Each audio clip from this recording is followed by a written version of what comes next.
Atlas de la Guerrero. 150 años de historia en un solo barrio. Un podcast del Museo Caluz. Bienvenidos a Atlas de la Guerrero, el podcast del Museo Caluz. El día de hoy platicaremos sobre la historia de los años 40 y 50 en esta colonia, en donde se dieron cita diversos personajes emblemáticos de la cultura popular mexicana que salieron de carpas, salones de baile, cantinas y otros espacios dedicados a la vida nocturna y al entretenimiento, y de la manera en la que los distintos gobiernos, así como organizaciones civiles, emprendieron una cruzada de sanitización urbana para acabar con estos centros que fueron denominados espacios promotores del pecado. Sobre esto nos platica la doctora Gabriela Pulido Llano, quien es historiadora egresada de la ENA y actualmente dirige el Departamento de Memoria Histórica en el Archivo General de la Nación.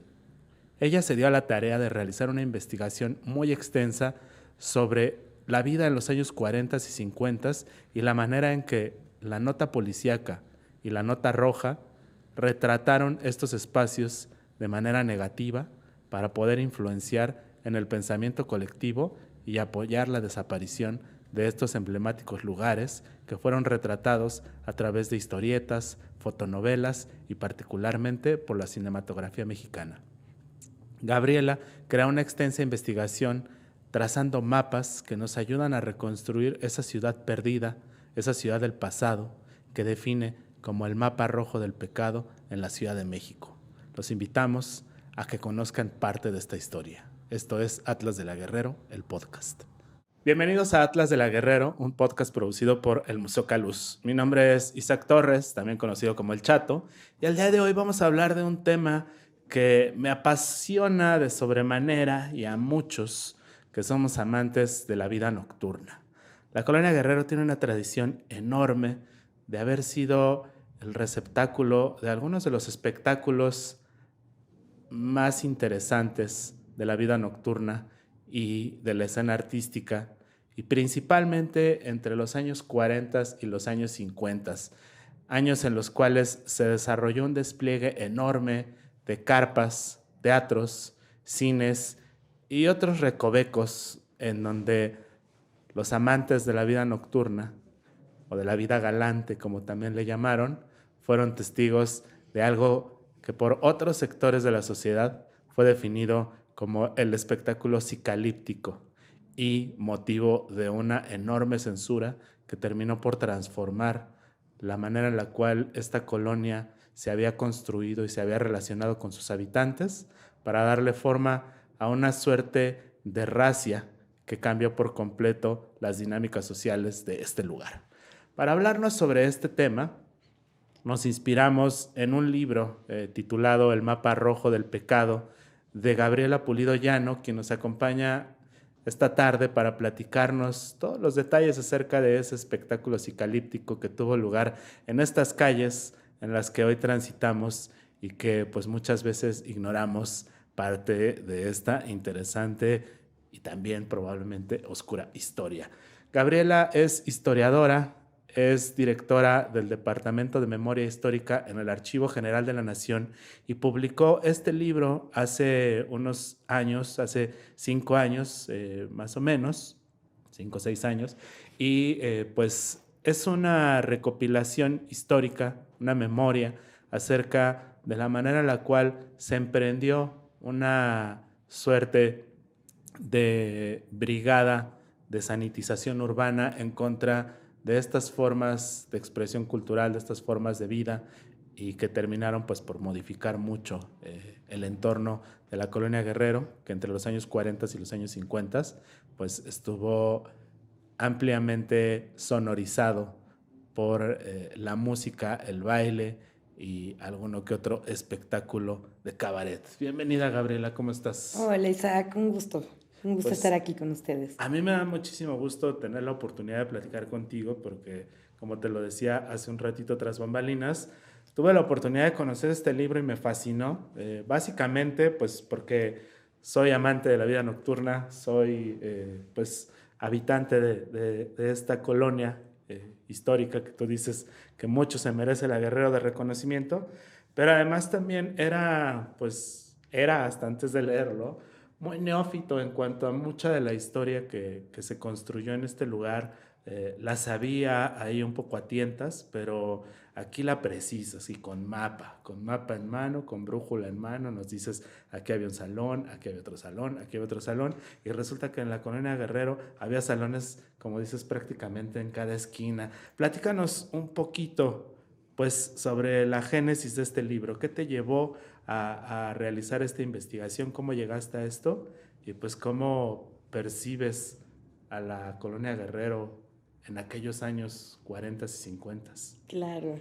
Bueno, ¿cómo llegué a este tema? Venía ya trabajando desde tiempo atrás la presencia de los afrocubanos que llegaron a México y que se insertaron en el espectáculo, ¿no? Las rumberas, los bongoceros, Pérez Prado, ¿no? Todos estos cubanos que llegaron, que fueron para algunos pocos, pero muy sustanciosos, por supuesto, y que impregnaron la ciudad de nuevos modos, de nuevas formas, de una nueva oferta.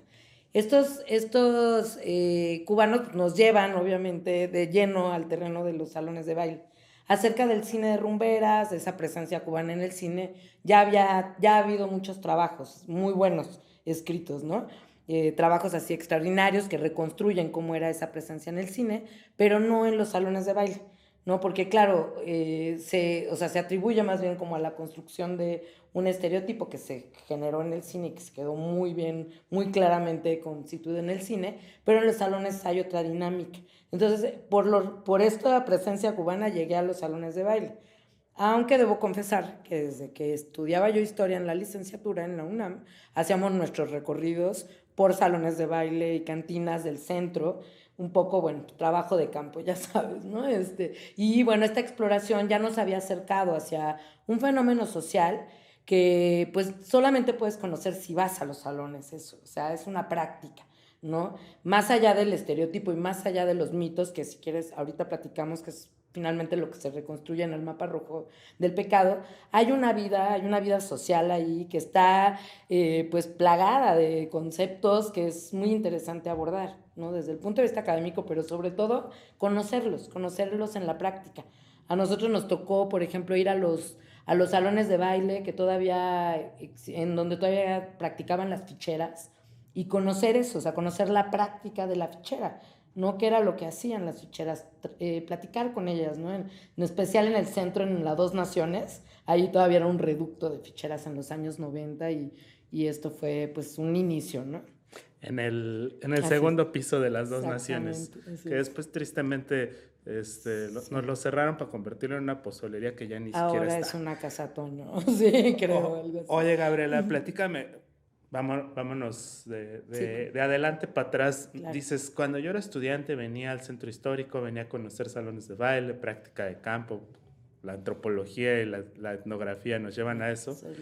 Este, pero ha cambiado muchísimo, ¿no? O sea, de esos Sí. lugares que tú visitabas, ya tan solo dijimos las Dos Naciones, queda Sí. muy poco, ¿no? Sí, de los 90 para acá prácticamente fueron apagándose esas marquesinas, ¿no? Se fueron apagando poco a poco. Muchos lugares que eran emblemáticos se volvieron totalmente marginales, que no necesariamente eran marginales en los 90, se fueron volviendo marginales.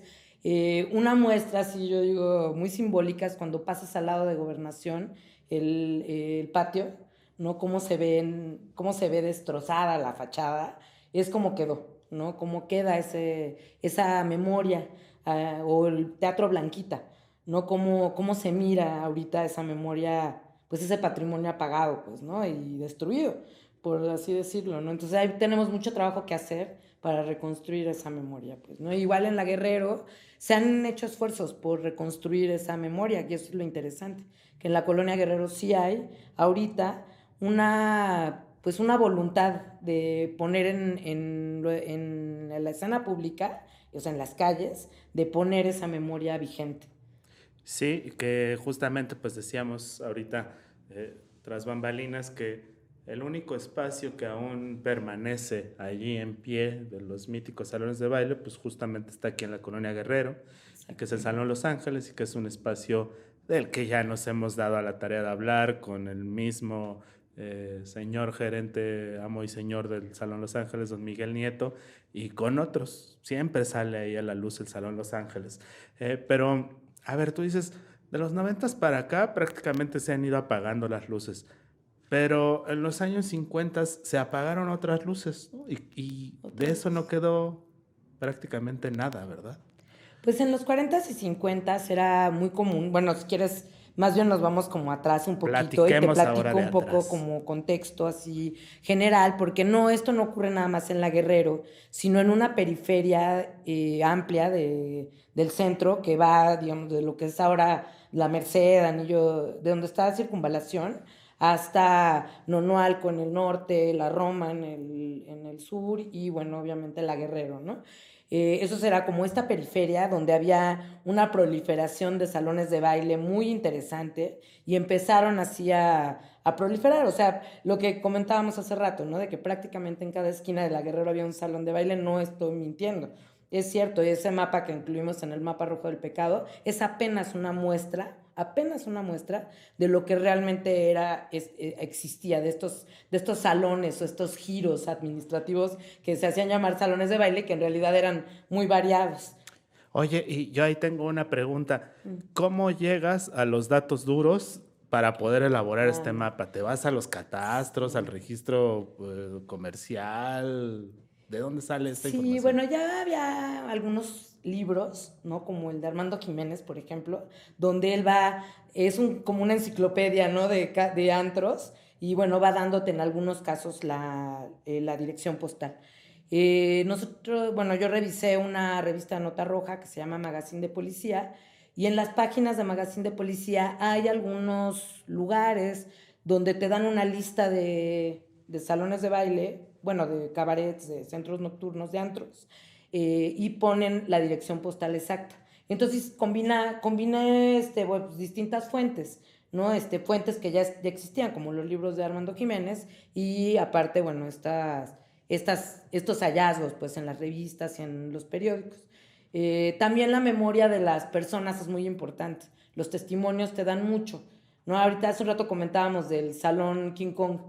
Esto, en las pláticas con los vecinos que han vivido por allí toda la vida en torno al mercado 2 de abril, recuerdan la presencia de algunos de estos lugares. También es clave, ¿no? Luego ya cotejas el dato duro, te lo encuentras en otros lados, ¿no? Y aparte, bueno, colegas que se han dedicado a estudiar también estos temas, que más desde el aspecto de los archivos administrativos más rudos, ¿no? También aportan mucha información al respecto. Entonces, por ahí hay mucha información que hay que cotejar, ¿no?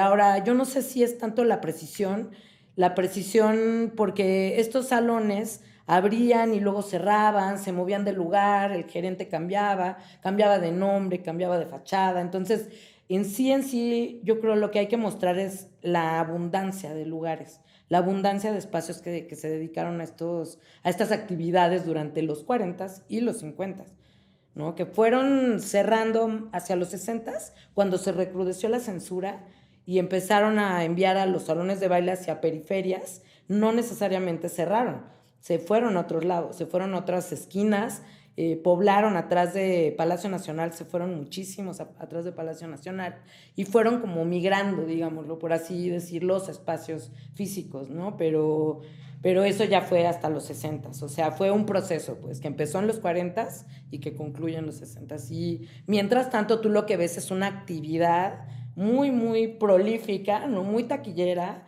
de vida nocturna entre todos estos tipos de espacios, porque no es lo mismo el salón de baile que el cabaret, que el centro nocturno, pero para fines prácticos de lo administrativo, el registro administrativo, o sea, el dato duro, son lo mismo. Ok, y decías hace rato, vamos a poner un poco de contexto y nos hablabas de cómo empiezan a surgir estos espacios por ahí en el barrio de la Merced, en la zona de Anillo de Circunvalación, que además, pues supongo también de alguna manera, pues esta presencia de la prostitución que se da en esa zona debe de haber sido algo memorial, ¿no? Desde tiempos remotos, debe de haberse dado esa práctica allí. Y yo siempre he pensado que la Ciudad de México, a diferencia de muchas de las grandes capitales tanto latinoamericanas como de otros lugares o de estas ciudades fundacionales, pues no tiene un puerto, ¿no? Entonces siempre se imagina uno como la mítica del puerto en donde llegan los personajes que desembarcan de los barcos y se van a buscar a las tabernas y a los congales el amor y la diversión. Y aquí de repente pues no había puerto, había una estación de Buenavista donde seguramente llegaban de todos lados, salían de ahí en Buenavista y empezaban a caminarle hacia La Guerrero, hacia Garibaldi, y por ahí iban encontrando algunos lugarcitos abiertos y se iba dando como toda esta vida, ¿no? Pero también hay otro, o sea, pensando en mapas, hay otro recorrido que tal vez podríamos decirle que es un poco más fifí, ¿no? El que venía de acá de la Avenida Juárez, ¿no? Donde estaban los cines, los teatros, la vida mucho más galante, y llegabas al Niño Perdido y ya de ahí te empezabas a ir hacia Santa María la Redonda y terminabas en el Tívoli o por allá en el Folies Bergère, y ya entonces entrabas a ese lugar donde se ponía rojo el asunto. Platícanos un poco sobre la geografía, cómo estaba distribuido este mapa del pecado en esta zona central de la Ciudad de México. Claro. Bueno, para empezar, la Ciudad de México en realidad así concebida como ahorita para nada, ¿no? Era una ciudad que justo ocupaba esa periferia, que era donde las actividades más robustas, digamos, más activas de la ciudad, tanto en el día como en la noche, se desarrollaban, que era precisamente esta periferia de la que estamos hablando, ¿no? Saliendo de la colonia Roma, era ya campo casi, ¿no? O sea, una ciudad muy pequeña donde todo se concentraba ahí, entonces por ende también estas actividades de vida nocturna se concentraron en esa periferia, ¿no? Sí mantienen como tradicionalmente, algunas actividades, ¿no? Por llamarlo de alguna manera, y lo pongo entre comillas, porque la presencia de los sectores dedicados a la prostitución sí estaban muy enfocados en ciertos lugares, ¿no? Lo más marginal, o sea, La Merced y Nonoalco, lo más marginal, ahí era donde había esta presencia. Sin embargo, bueno, hay un proceso muy interesante en la Ciudad de México, en los finales de los años 30, todavía el cardenismo, que prohíbe la prostitución en la ciudad. Entonces, había habido un larguísimo debate acerca del reglamentarismo versus la prohibición, y finalmente gana el prohibicionismo, y entonces este sector que se dedica a las actividades de la prostitución se queda totalmente vulnerable, no lo arrojan así al vacío, sobre todo a las prostitutas, ¿no? Y bueno, se crea esta imagen de la cabaretera, ¿no? Se construye en torno también a estos grupos sociales. Las prostitutas empiezan a practicar la prostitución adentro de los salones de baile, ¿no? Y disfrazados de cabareteras es que pueden ejercer precisamente, tanto independientes como aquellas que eran pues regenteadas por un padrote, ¿no? Por un proxeneta. Entonces eso empiezan a ejercerlo adentro de los salones. Esto pasa en toda esta periferia de la que estamos hablando, en la vida nocturna. O sea, no nada más en La Merced. Esto ocurre en La Merced, ocurre en el barrio del Niño Perdido, ocurre, o sea, te vas viniendo hacia La Guerrero y ocurre también en La Guerrero. Sin embargo, no en todos los lugares, o sea, no puedes generalizar, ¿no? Ahí hay que hacer como una cosa más, con mayor precisión.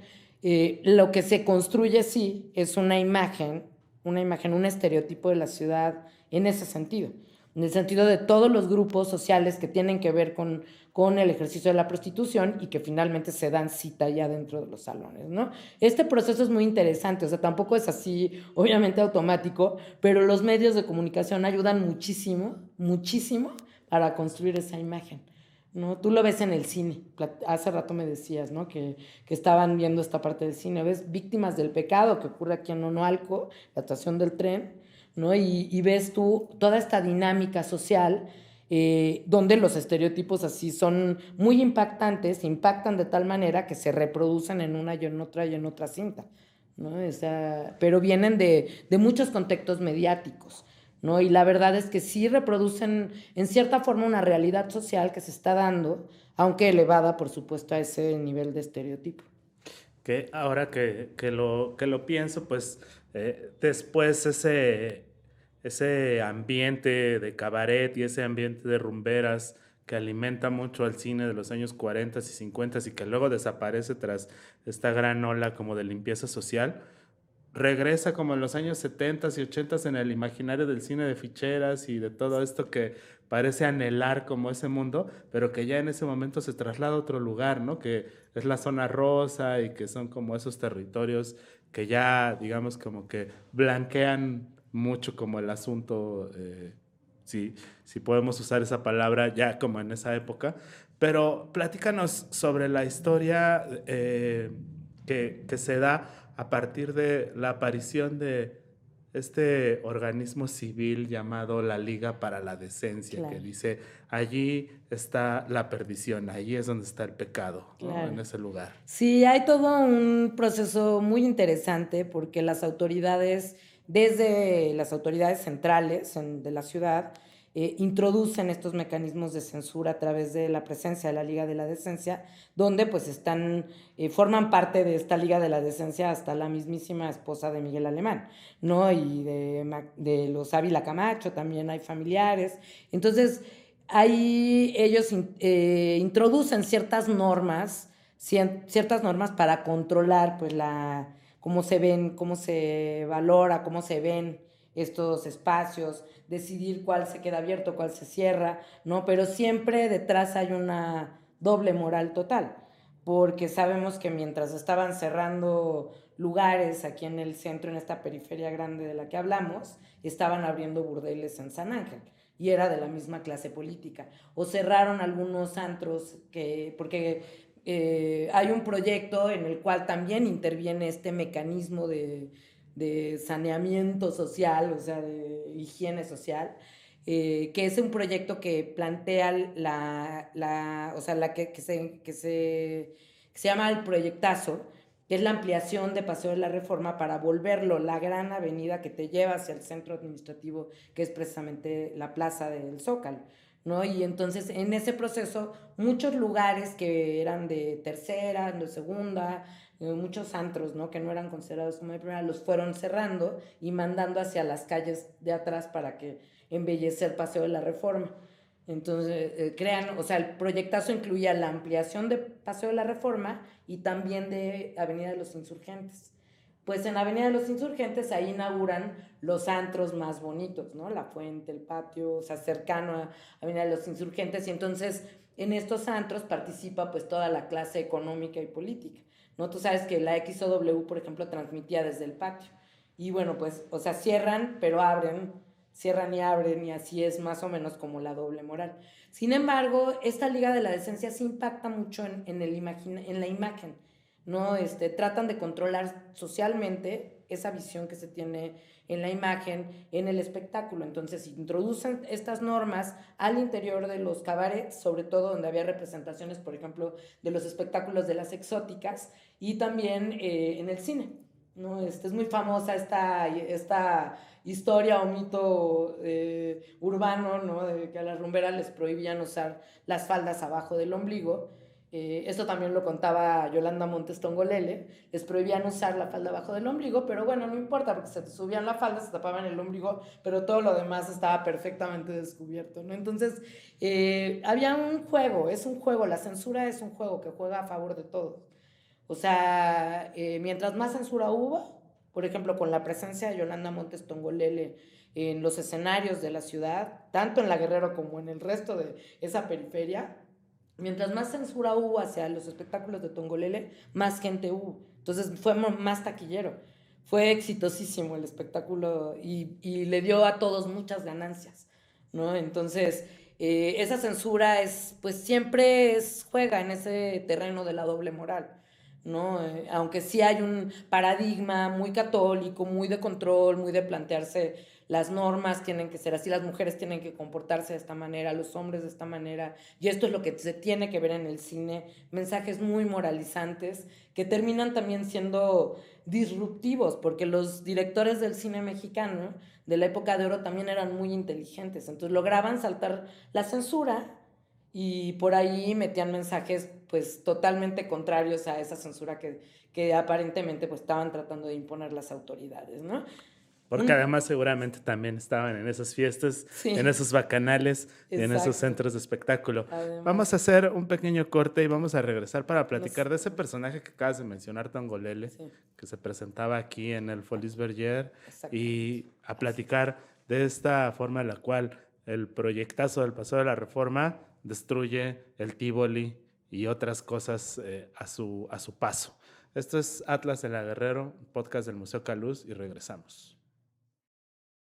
Estamos de regreso en Atlas de la Guerrero, podcast del Museo Caluz, y estamos platicando con Gabriela Pulido sobre el mapa rojo del pecado, miedo y vida nocturna de la Ciudad de México, 1940-1950, que es una verdadera enciclopedia sobre la manera en la cual se construyó la vida nocturna y se destruyó la vida nocturna entre los años 40 y los años 50, y donde se mapea muy claramente la forma en la que la colonia Guerrero pues formó parte de este entramado de divertimento y vida nocturna en el primer cuadro de la Ciudad de México.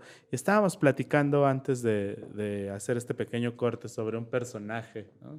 Tongolele, que pues lejos de que la censura acabara con su carrera, al contrario, la proyectó mucho más y la convirtió en un ícono, pues que me atrevería a decir que pues forma parte de este patrimonio pues de personajes que han inundado la historia moderna de la Ciudad de México.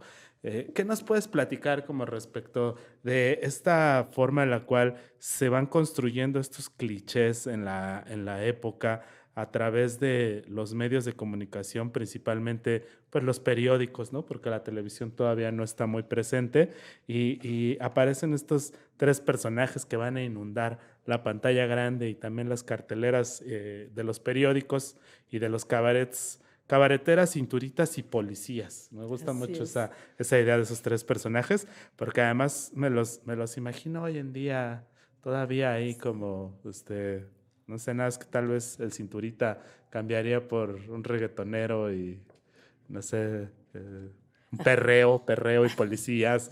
No sé, pienso un poco en eso, pero a ver, platícanos. Sí, bueno, esta triada, ¿no? Si quieres llamarla así, pues es una triada que se construye en esos años precisamente derivado de esta situación que te comentaba hace un rato de las políticas con respecto al prohibicionismo de la prostitución, ¿no? Al quedar vulnerables totalmente las prostitutas, pues quedan sujetas a pues, las acciones tanto de los cinturitas como de los policías y de los gerentes de los antros.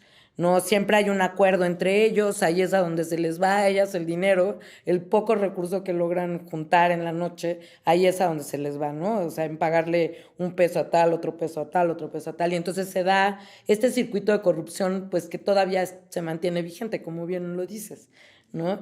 Lo interesante es cómo estos personajes empiezan a poblar los medios de comunicación. O sea, empiezan a proliferar, se vuelven personajes, que son personajes muy carismáticos para contar problemáticas sociales muy interesantes que tienen que ver con la siguiente confusión, ¿no? En los 40s y 50s, ahí la idea, o se propaga la idea en los medios de que México es un país que está entrando en el desarrollo, totalmente cosmopolita la Ciudad de México, ¿no? Que hay un gran desarrollo. Ahí se inyectó mucho dinero después de la Segunda Guerra Mundial y bueno, esto ha ocasionado que la clase media crezca, etcétera, etcétera. Sin embargo, estos personajes que están en la periferia pues nunca ven que el desarrollo llegue a sus entornos.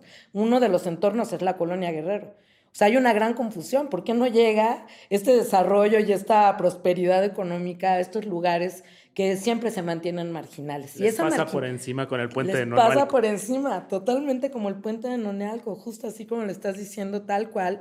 Y lo interesante es cómo finalmente estos son los personajes que resultan carismáticos, no los que representan la prosperidad económica. Son estos personajes los que poblan así, llegan a poblar todos los medios, me refiero a las revistas, a las fotonovelas, a las historietas, en Magazine de Policía, a las historietas criminales, al cine, ¿no? Y entonces hay un circuito, y la radio también, porque entre la radio, el cine, los medios, los salones de baile, se potencian todas estas visiones y se intercambian. Hay una gran circularidad de estos personajes a través de los recursos que se intercambian, ¿no? En las canciones, por ejemplo, tú lo ves, ¿no? En las interpretaciones.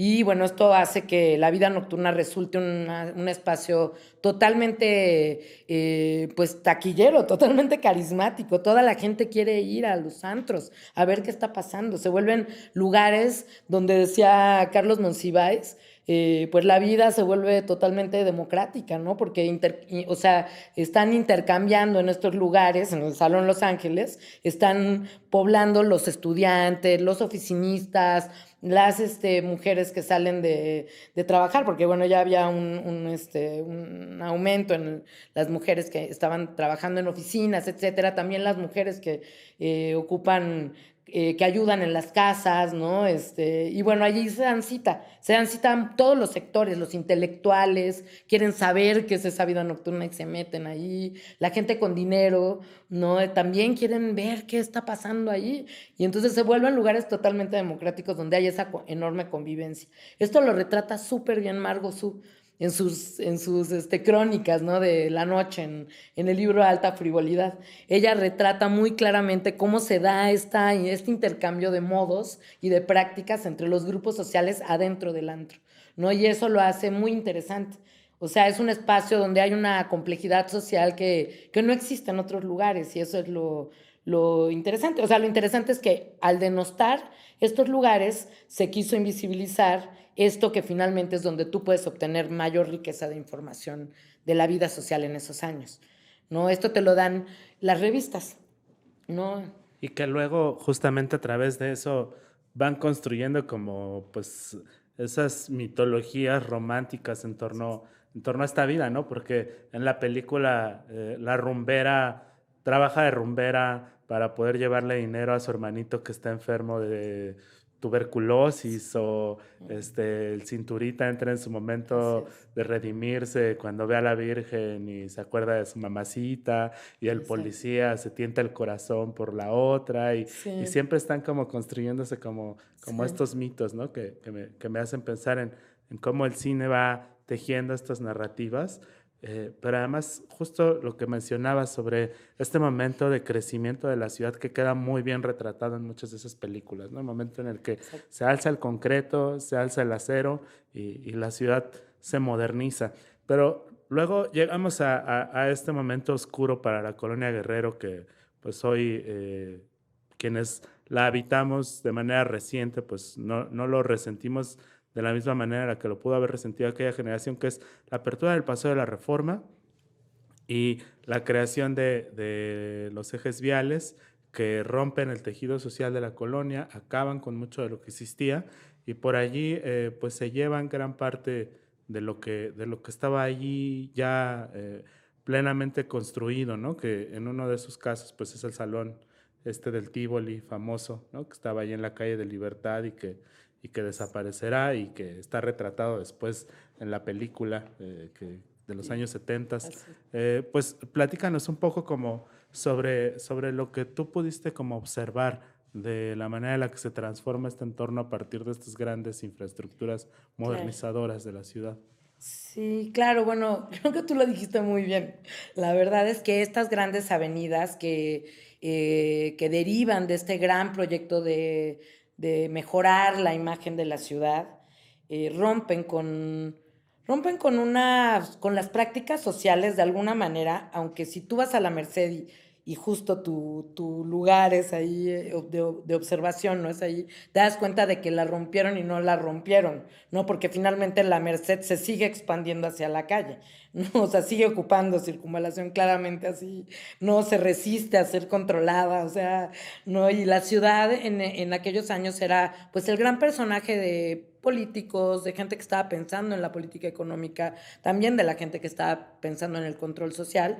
Y bueno, pues esta construcción de las grandes avenidas plantea un ejercicio así en físico que resulta, ¿no? Un experimento en físico que resulta finalmente con la ruptura de estas prácticas anteriores, o con la aparente ruptura. O sea, yo creo que en el caso de la Guerrero, con la introducción de estas avenidas, de estas vialidades, lo que se hizo fue concentrar, o sea, volvió como más íntima la vida nocturna en la Guerrero, ¿no? Se volvió una vida que era para la gente del barrio también, ¿no? Y en ese sentido tú lo ves todavía en el Salón Los Ángeles, cuando vas y la gente de ahí, del barrio, va a festejar sus cumpleaños ahí y va a bailar ahí los días que le toca bailar, 3 horas, van a bailar y entonces se volvió como otro tipo, o sea, es otro tipo de fenómeno que hay que ver con más detalle, ¿no? Aunque no es tan económicamente tan lucrativo, rompió con una parte de lo lucrativo, pero volvió íntimo la estructura, o sea, como que fortaleció de alguna manera los vínculos entre algunos de las personas o de los personajes que habitan en la Guerrero, ¿no? En ese sentido. Sin duda alguna hay una transformación, o sea, la iba a ver, porque la ciudad es imposible de controlar, o sea, hay un control social que quiere hacerse más férreo cada vez y sin embargo no puedes, o sea, la ciudad no es controlable, no es un personaje, pues, no en ese sentido. Pues igual sigue como recuperando parte de sus viejos usos y resistiendo como Exactamente. algunas cosas como lo Está que dices que resistiendo. ocurre en el barrio de la Merced, que pues ahí sigue presente, ¿no? Sí. Y tal vez no se cambia porque justamente la gente de ahí no lo quiere cambiar. Y bueno, uno de los estigmas que persigue a la colonia Guerrero desde hace mucho tiempo es esta idea de ahí roban, ahí matan, ¿no? Y siempre por ahí Sí, recuerdo sí. mucho un meme que circulaba de un perrito que dirá, pues, que decía, pues vivirás en las lomas, güey, ¿no? Pues, Sí. pero justamente ahí roban y ahí matan se construye desde la nota roja, ¿no? Así Desde es. la idea de la nota roja que surge por ahí en aquellos años también y que pues es un contraste interesante porque mientras por un lado tienes a la Liga de la Decencia empujando por querer limpiar y sanitizar el espacio urbano, tienes a la nota roja sobreexplotando la violencia y convirtiéndola en un espectáculo Así es. de pasquín, ¿no? Y creando Totalmente. toda esa idea. Entonces, por allí tú para poder construir el libro, pues buscaste mucho, ¿no? En los magazines Sí. policíacos. Yo utilicé las revistas de Nota Roja por provocación de un profesor mío que me decía, no, yo de cine no quiero hablar, quiero que me busques otra fuente, ¿no? Y entonces llegamos a las revistas de Nota Roja de los 40, en particular Magazine de Policía, que era un suplemento del periódico Excelsior, y lo que ves ahí es así el despliegue de todos estos personajes que mencionábamos, de la triada, de las cinturitas, los policías y las cabareteras ahí desplegadas, ¿no? En toda, digamos, como en la parte personal, las historias, las crónicas de crímenes, de homicidios, a las cabareteras, a los entrepachucos, etcétera. Y por otro lado, bueno, pues el despliegue social también de estos grupos que se están intercambiando posiciones, ¿no? Con respecto a otros grupos. Ciertamente la nota roja intentó construir una propaganda del miedo. Eso queda así como lo puedes ver en todos los recursos que utiliza. Utiliza desde las portadas, que son portadas posadas. Por ejemplo, hay una portada muy clara que ves el cadáver de una cabaretera y es así, ¿no?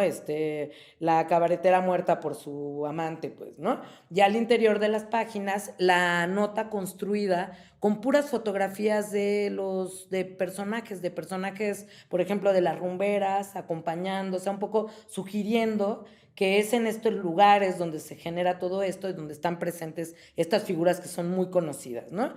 Tongolele, las exóticas, las rumberas acompañan la nota, pero en la portada había una portada del cadáver de verdad, del cadáver de la cabaretera muerta, ¿no? Y así como estaban estas notas, utilizaban también historietas criminales que terminaban en moralejas sociales, Que ¿no? eran como Donde fotonovelas, ¿no? como También. novelas de cuenta, fotonovelas también, fotohistorias, el tipo que usaban los Casasola en los años 20 o antes de los años 20, pero aquí ya potenciadas por las mismas historias que generaba el periódico.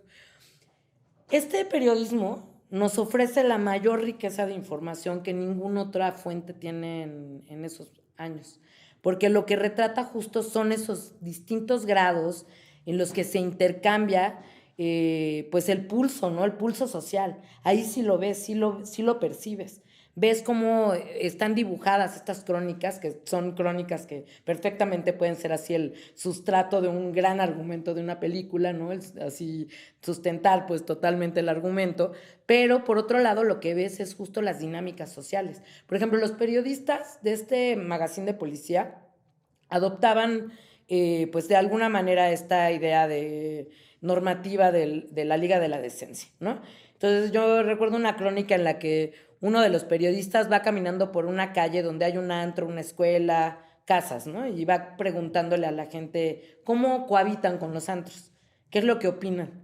Y las mamás, pues cuando le preguntan a las señoras escandalizadas, ¿no? Pues es que mis hijos tienen que pasar todos los días frente a ese lugar y están los carteles anunciando estos espectáculos psicalípticos, ¿no? Y después tienen que entrar a la escuela. Entonces lo que están promoviendo es eso y parece que es una campaña en contra, pero insisto, o sea, esa misma campaña que plantean en contra de la presencia de esos espectáculos se vuelve a favor de los espectáculos, ¿no? Ahora, estas crónicas son totalmente diversas y son muy interesantes porque te hablan también de la vida, de cómo viven las prostitutas, cómo viven los proxenetas, cómo les decían también pachucos, ¿no? Los pachucos, que eran esos proxenetas, no era la idea del pachuco que traía Tintán del norte, ¿no? O sea, eran, así se hacía referencia a los tarzanes, ¿no? Los proxenetas, los padrotes. Estos, ¿qué sector social eran? ¿Cómo vivían? Y luego cuando tú ves a estos personajes en Víctimas del Pecado, los viste así en todos sus colores y texturas en la revista de Nota Roja y lo ves en Víctimas del Pecado, entiendes que hay un intercambio ahí de modos de mirar, ¿no? Y que sí, sin embargo, sí es cierto que esa construcción del miedo funciona, como funciona ahorita, ¿no? Los medios son lo más increíble que hay, el fotoperiodismo es así, es lo más increíble que hay, ¿no? Y logra justo así, así darle, ¿no? En el centro, en la clave a la sociedad, de cómo la sociedad se vuelca hacia el interior de sus casas, se encierra en sí misma para evitar precisamente pasar por esos entornos peligrosos, ¿no? Entonces, esta idea, esta construcción de la peligrosidad social que inicia en los 40 y no termina hasta los 90, yo creo, es muy interesante, o sea, abarca todo este espacio, o sea, la colonia Guerrero la detona, ¿no? Detona un montón de conflictos sociales al interior de la Guerrero, justo por esta confusión, ¿no? Que tú dices, o sea, vas a hablar de peligrosidad. En la Nota Roja hablan de crímenes tanto de gente pobre, porque por lo general era así, los barrios pobres es donde ocurren los crímenes. Pues en la Nota Roja no necesariamente. En la Nota Roja hay estos crímenes de barrios pobres, pero también hay los crímenes de altos de niveles económicos, ¿no? Entonces ahí es donde se ve esa complejidad social.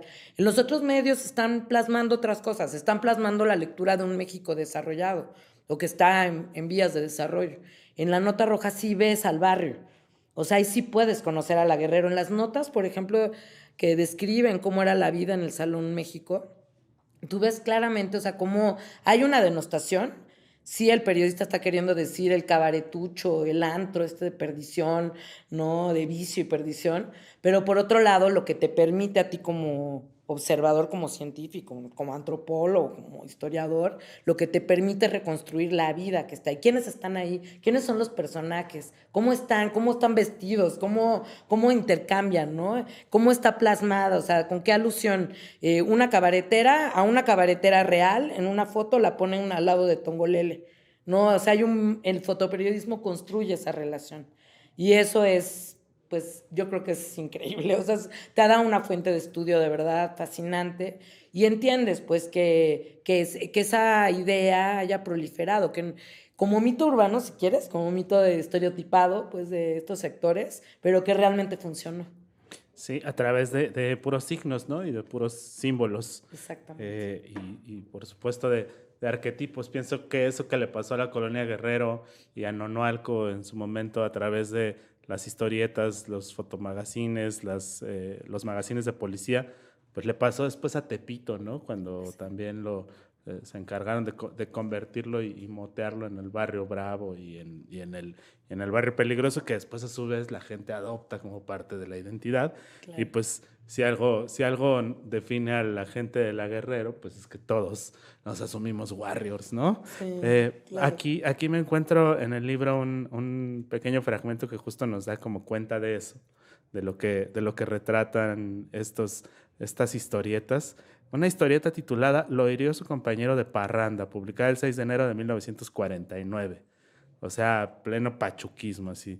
Sabemos de la astucia y sagacidad del policía 328, quien, conocedor de Lampa de esas barriadas, pronto supo quién había lesionado al desconocido, en la puerta de un antro.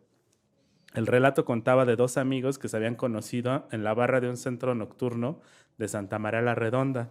Se hicieron amigos entre sorbo y sorbo de licor, entre rumba y rumba también. Continuaron bebiendo en otros antros y en alguno de estos hubo una mujer que llamó la atención de uno de los sujetos, quien buscó bailar con ella. Tras esto empezaron a ponerse tensas las cosas entre ambos compañeros de parranda y de las palabras pasaron a los golpes, quedando uno de los sujetos muy mal herido y tirado en la calle. La gente gritaba en busca de un policía, pero por más gritos que se dieron en demanda de alguno, como siempre, no aparecía por ningún lado. O sea, aquí en Santa María la Redonda, cuando pues Santa María la Redonda era una calle, no esa avenida con ese desnivel horrible que conocemos hoy en el eje central y que justo fue otro de los momentos que le dio a la torre, a la vida nocturna de esa zona, cuando construyeron ese bajo puente que mermó mucho de la vida social de Garibaldi, que pues vino un poco después como a tratar de defender parte de esa herencia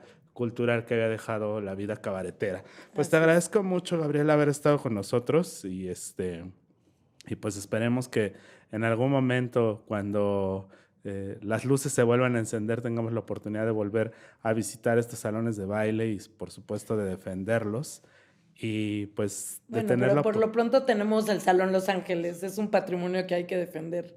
Que muy No, pronto sin duda alguna, seguramente o lo sea, es el último convertiremos en eso. reducto de la Ciudad de México. Aunque abran otros en los mismos lugares con los mismos nombres, el Salón Los Ángeles mantiene esa intención, o sea, nada más la intención de preservar esa memoria, que es así totalmente consciente por parte del señor Miguel Nieto, pues ahí está. Ahí está vivo Sí. la herencia. Y pues los invitamos a que le echen un vistazo a este libro, un documento muy interesante para poder conocer cómo se vivía y se bailaba y se cantaba y se bebía aquí. Y se disfrutaba la vida nocturna. En los linderos de la Colonia Guerrero. Muchas gracias, Gabriela. Gracias a ti, Isaac. Esto fue Atlas de la Guerrero y nos escuchamos en el siguiente episodio. Muchas gracias.